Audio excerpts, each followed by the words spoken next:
Assalamualaikum. My name is Samra Maqsood, your maths instructor from tutorial.pk. Today we discuss chapter number 6 of your first year maths book. Let us start with it. जो उसका नाम है वो है Sequences and Series. सबसे पहले हमारे पास concept of a sequence है. सीक्वेंस को हम प्रोग्रेशन भी कहते हैं. A sequence is an ordered list of numbers. Sequences are usually named with letters. Small letters से डिनोट होती है A, B, C and N is used as variable. The symbol AN और A1, A2 up to AN is used to represent the sequence A. जो types of sequences हैं उसमें सबसे पहली type है हमारे पास arithmetic progression. A sequence AN is arithmetic sequence. अगर हमारे पास क्या हो, common difference same हो. common difference क्या है? कंसेक्टिव टू नंबर्स का अगर हम डिफरेंस लें वो सेम आए तो हम उसको क्या कहेंगे, वो कॉमन डिफरेंस है. और ऐसी सीक्वेंस को हम अर्थमेटिक सीक्वेंस कहेंगे. जैसे एग्जांपल में हम देख सकते हैं 2, 8, 14, 20, 26 अप टू सो ऑन. अगर हम 8 - 2 यानी सेकेंड टर्म में से फर्स्ट टर्म निकालें, माइनस करें तो क्या आता है 6. इसी तरह 14 - 8 6. तो हमारे पास हर टर्म का जो डिफरेंस आ रहा है वो क्या आ रहा है 6. तो कॉमन डिफरेंस क्या होगा 6. और ये सीक्वेंस जो होगी वो होगी अर्थमेटिक प्रोग्रेशन. इसी तरह दूसरी एग्जांपल में हमारे पास कॉमन डिफरेंस जो आ रहा है बिटवीन द टर्म्स वो आ रहा है -5 और ये हमारे पास क्या है अर्थमेटिक सीक्वेंस है. इसकी जो जनरल टर्म का फार्मूला है वो है an equal to a1 plus n-1 into d. an is the nth term, a1 is the first term and n is the total number of terms in the sequence and d is the common difference. एक example है हमारे पास, find the 13th term of the sequence. हम देखते हैं हमारी ये sequence क्या है. पहले हम इसके लिए d फाइंड कर लेते हैं. अगर हमारे पास d यानी common difference between the term same आया तो ये हमारे पास अर्थमेटिक सीक्वेंस होगी. d निकालने के लिए हम क्या करेंगे, सेकेंड टर्म में से फर्स्ट टर्म को माइनस करेंगे और वो इक्वल होना चाहिए थर्ड टर्म को माइनस करें सेकेंड टर्म से. तो हम देख सकते हैं ये आंसर हमारे पास सेम आ रहा है. तो d1 - x आ गया. a1 फर्स्ट टर्म है. अगर हम पहले जनरल टर्म लिख लें,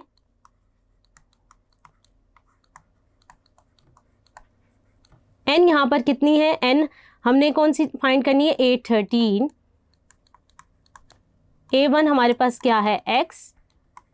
d हमने निकाल लिया है 1 - x. अगर हम फॉर्मूले में पुट करें तो क्या आ जाएगा 8, 13 इज इक्वल टू a1. 13 - 1 क्या आ जाएगा 12d. यहाँ पे वैल्यूज़ पुट कर दें a1 की. a1 क्या है x और d क्या है 1 - x. इसको सॉल्व कर लें तो a हमारे पास क्या आ जाएगा 8, 13 12 - 11x. इसके बाद हमारे पास है arithmetic mean. A number a is said to be the arithmetic mean between the two numbers a and b if a, b are in arithmetic progression. अगर हमारे पास नंबर्स जो हैं वो arithmetic progression में हो और d उनका कॉमन डिफरेंस हो तो हम क्या कहेंगे, अर्थमेटिक मीन कैसे निकालेंगे, आइए देखते हैं. d अगर हम निकाल लें तो वो क्या होगा, सेकेंड टर्म को फर्स्ट टर्म से माइनस करें तो वो क्या आ जाएगा a - a. इसी तरह थर्ड टर्म को सेकंड टर्म से माइनस करें तो क्या आ जाएगा b - a. क्योंकि ये अर्थमेटिक प्रोग्रेशन में है तो हम d को इक्वेट कर सकते हैं. तो हम क्या करेंगे a - a is equal to b - a ले लेंगे. a को अगर हम लेफ़्ट साइड पे ले जाएं तो वहाँ जाके क्या हो जाएगा, ऐड हो जाएगा. ये क्या आ जाएगा a + b. 2a is equal to a + b. अगर हम a के लिए सॉल्व कर लें तो हमारे पास क्या आ जाएगा a + b divided by 2 which is the arithmetic mean between two numbers. हमारे पास एग्जाम्पल है find 6 arithmetic means between 2 and 5. हम ले लेते हैं let a1, a1, a2, a3, a4, a5, a6 are 6 arithmetic means between 2 and 5. First term देखें, हम पहले general term का फार्मूला लिख लेते हैं अर्थमेटिक प्रोग्रेशन का. यहाँ पे n क्या है 8, a1 क्या है 2, d क्या है हमारे पास वो हमने फाइंड करना है. n निकाल लिया. अब हम यहाँ पे पुट कर देते हैं an is equal to a1, 8 क्या आ जाएगा, n क्या है 8, तो 8 माइनस 1 क्या आ जाएगा 7d, an क्या है a8, a8 की वैल्यू हम पुट कर दें तो वो क्या आ जाएगी 5, क्योंकि आखिरी टर्म जो है वो 5 है। a1 क्या है, फर्स्ट टर्म है वो 2 है। यहाँ से हम d की वैल्यू निकाल लें तो वो हमारे पास क्या आ जाएगी 3/7। a1 फर्स्ट अर्थमेटिक मीन हमारे पास क्या आ जाएगा, first term plus common difference which is a1 क्या है 2, कॉमन डिफरेंस क्या है 3/7, इसको ऐड करें तो क्या आ जाएगा हमारे पास 17/7। a2 क्या हो जाएगी हमारे पास, a1 first arithmetic mean plus common difference,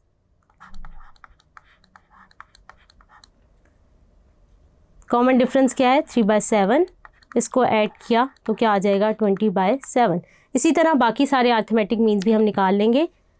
अगर हम उनको लिख लें तो क्या आ जाएगा, a3 आ जाएगा 23/7, a4 आ जाएगा 26/7, a5 क्या आ जाएगा 29/7 और a6 क्या आ जाएगा 32/7। सो हमने 6 अर्थमेटिक मीन्स निकालनी है बिटवीन 2 and 5। अब हमारे पास नेक्स्ट टॉपिक है सीरीज। अगर हम सीक्वेंस की टर्म्स को सम कर दें तो हमारे पास क्या आ जाएगी सीरीज। जैसे एक एग्जांपल से देख लेते हैं, the sum of first 7 terms of the sequence n square is the series. n क्या है हमारे पास 1 2 3 अप टू 7, 1 का स्क्वायर देखें तो 1, 2 का स्क्वायर 4, 3 का स्क्वायर 9, इसी तरह 7 टोटल टर्म्स हम ऐड कर दें तो हमारे पास क्या आ जाएगा रिजल्ट सीरीज। सीरीज का जो सम है उसका जो फार्मूला है वो Sn से डिनोट होता है, वो क्या है Sn is equal to n/2 a1 plus an। इसी तरह दूसरी फॉर्म लिखी गई है जो आपको स्क्रीन में नज़र आ रही है। a1 क्या है फर्स्ट टर्म है और an जो है वो nth टर्म है और n जो है वो टोटल नंबर ऑफ टर्म्स है। नेक्स्ट टाइप जो है हमारे पास वो है geometric sequence. A sequence with common ratio is called the geometric sequence. Common ratio क्या है कि अगर हम सेकेंड टर्म को फर्स्ट टाइम से डिवाइड करें और इसी तरह थर्ड टर्म को सेकेंड टर्म से डिवाइड करें तो हमारे पास जो रेशो आए वो सेम आए तो उसको हम कहेंगे कॉमन रेशो और उसको r से डिनोट करते हैं। आइए एक एग्जांपल से देख लेते हैं। जैसे हमारे पास सीक्वेंस लिखी गई है 3 15 75 375 1875। अगर हम इस पे गौर करें तो हम देखें 3 को हम किससे मल्टीप्लाई कर रहे हैं 5 से, इसी तरह 15 को भी हम 5 से मल्टीप्लाई कर रहे हैं।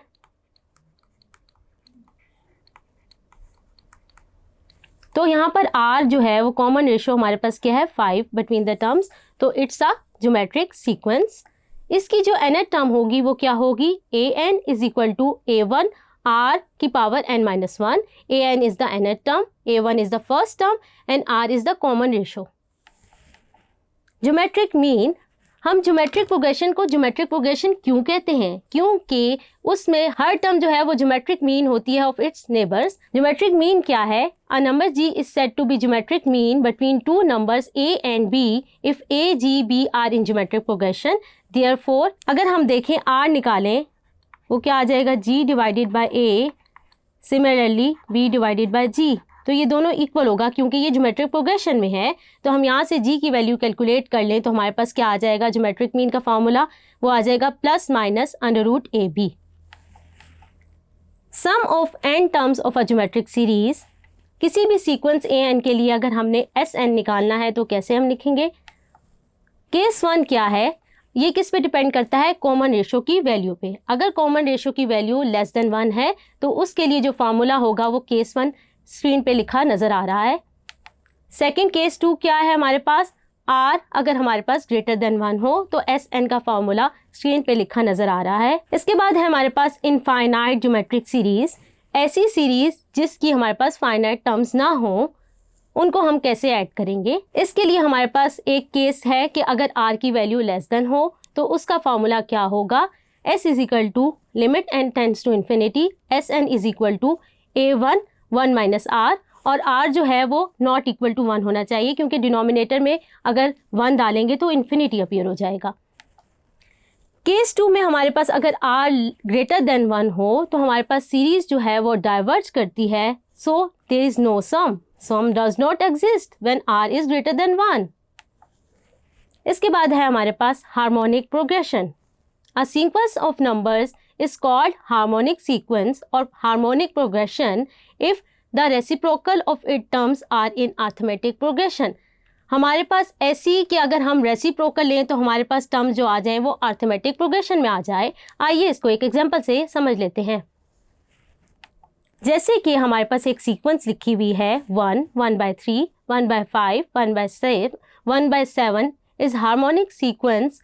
अगर इसका रेसिप्रोकल लें तो हमारे पास क्या आएगा 1, 3, 5, 7।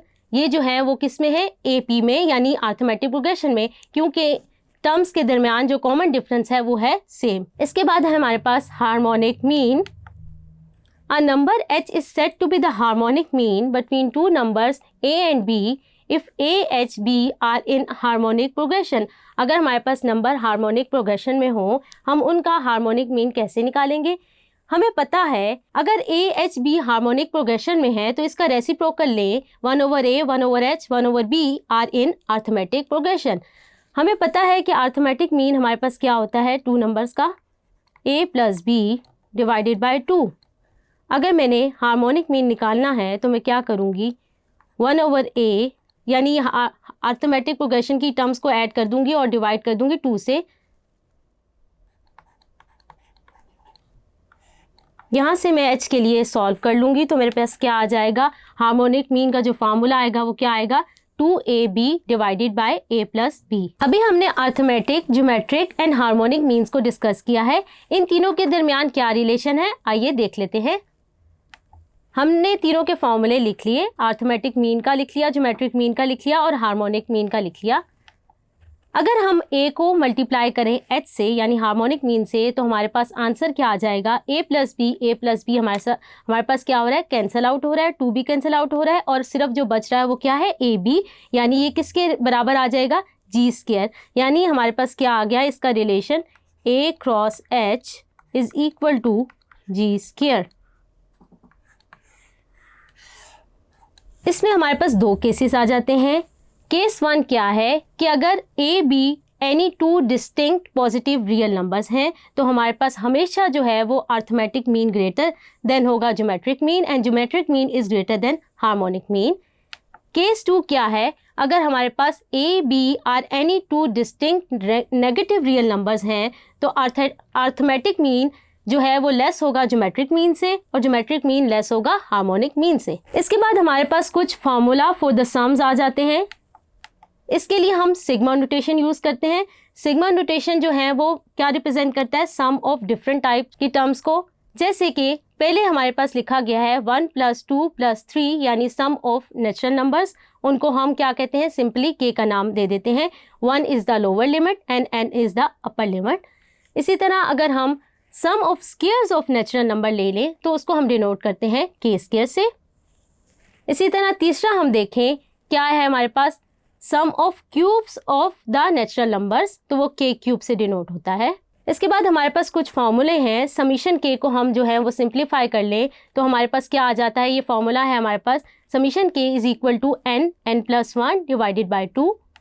इसी तरह ये सेकंड लिखा गया है k² का और 3 जो है वो है हमारे पास k³ का फॉर्मूला लिखा गया है, समीशन k³ का। इन फार्मूलाज को हम जो हैं वो अपनी सम सीरीज को सम करने के लिए यूज़ करते हैं। होप सो आपको चैप्टर 6 की समरी समझ आई होगी। अब तक के लिए अपनी इंस्ट्रक्टर समरा मकसूद को tutorial.pk से इजाज़त दीजिए। अल्लाह हाफिज़।